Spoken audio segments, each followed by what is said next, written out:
The Munster Football and Hurling Munster Championship is very special, especially the finals are very, very special. You know, a lot of people have it marked into the calendar that we'll go to the Munster Hurling, we'll go to the Munster Football final, so they're very special. In the Munster Football Championship, it's hard to look beyond Cork and Kerry. Above in Limerick is tough. It's on Saturday week now, and it's going to be a battle. We've played Limerick, you know, 3 or 4 times in the last 5 years. And every time we played them, whether it's below in Cork or whether it's above in Limerick, you're guaranteed a battle. In Limerick, the Gaelic grounds, I mean, if I had to pick him, I could have picked him an awful lot easier because, you know, by experience, but as a player and a manager, you know, have always been tough and competitive, and, you know, particularly our last 2 visits to the Gaelic grounds, we're under no illusions again that, you know, Limerick are going to be a very tough challenge. People outside of maybe Munster don't appreciate, you know, how difficult it is to win a Munster Football Championship if you're not from Cork and Kerry. You know, it means so much to players from Limerick, and not just Limerick, obviously the other counties as well outside of Cork and Kerry. But you know, they have the monopoly on it. Unfortunately, Limerick have tried valiantly over the last decade to try and secure a Munster title. It hasn't been easy. You know, some very tough days, some tough losses to take, especially 2009, 2010, and you know, hopefully this is another league championship campaign that we're, you know, I think we're probably in a healthier position than we have been for the last 2 campaigns. When you look into the league and you're going in using the league going to championship, it's very hard to go that route.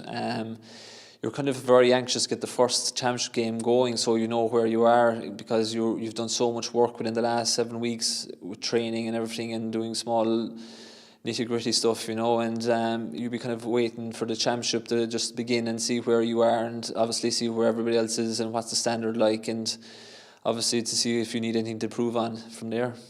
We know exactly what we're, you know, that where we are, and we know what we're going to get from Tipperary as well. Really tough game, you know. They've been the top underage team probably in Munster over the last 4 or 5 years, and won an All-Ireland minor a couple of years ago, you know, and under 21 Munster Championships as well. So we're under no illusion as to the challenge that Tipperary are going to present us on May 26th. Kerry were probably trying to try out a few players at the start of the year and through the McGrath Cup and through the start of the league, but when they wanted, they performed on the day and got what they needed and what they wanted. There seems to be a little bit more belief about the team this year. We've come back in games where we looked like we really didn't deserve to, you know, especially above in Carrick and Shannon this year. Second game of the league, we had lost our first game. I think we were 7 or 8 points down against Leitrim, and we came back and won that game. So little things like that would give you a lot of hope for the championship. I mean, there's always one team that makes the breakthrough, you know, from the start. That's unknown, you could say. You know, you look at the Wicklow's and the Fermanagh down the years that have done it. Antrim have done it. And I'd be hoping that, you know, why not Waterford? And, you know, we've worked, I suppose, very hard in the last 7 or 8 months to beat that team.